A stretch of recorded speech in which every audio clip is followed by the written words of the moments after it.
ஒரு பார்வை பாருங்கள். இன்று எழுத்தாளர் சுஜாதா அவர்களின் நினைவு தினம். பார்வை என்ற தலைப்பில் அவர் எழுதிய கதை இது.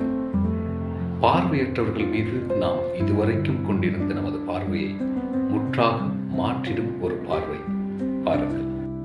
பிறவியிலேயே பார்வை இழந்த ஒருவர் தனது சக பயணியான பார்வை உள்ள எழுத்தாளர் ஒருவரை பார்த்து, தங்களால் எனக்கு நிறங்களை புரிய வைக்க முடியுமா என்று கேட்கிறாராம். கண் தெரிந்த அந்த எழுத்தாளரோ நன்றாக யோசித்துவிட்டு, நான் ஸ்வரங்களில் ச என்றால் மஞ்சள் என்றும் ரீ என்றால் நீலம் என்றும் புரிந்து கொள்ளுங்கள் என்று சொல்லியிருக்கிறார். அதற்கு அந்த பார்வை இல்லாதவர், எனக்கு தன் பிறவியிலேயே பார்வை இல்லையே, எப்படி மஞ்சளையும் நீலத்தையும் ச ரீ போன்ற ஓசைகளால் புரிந்து கொள்வது என்று ஒரு கேள்வியை கேட்டிருக்கிறார். எழுத்தாளரிடமோ அதற்கான பதில் இல்லை.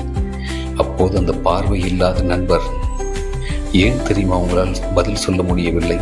ஒரு கண் தெரிந்தவர் மற்றொரு கண் தெரிந்தவருக்காக உருவாக்கிய வார்த்தைகள் அவை. உங்கள் வார்த்தைகள் எல்லாம் கண் தெரிந்த வார்த்தைகள் என்பதோடு கதை முடிந்துவிடும். ஆனால் வாசகர்கள் ஆனாலும் சரி, பார்வை நன்கு தெரிந்தவர்கள் ஆனாலும் சரி, பார்வை பற்றிய புரிதல் விரியும் என்ற நம்பிக்கையை முழுமையாக விதைத்துவிட்டு சென்றிருக்கிறார் சுஜாதா அவர்கள்.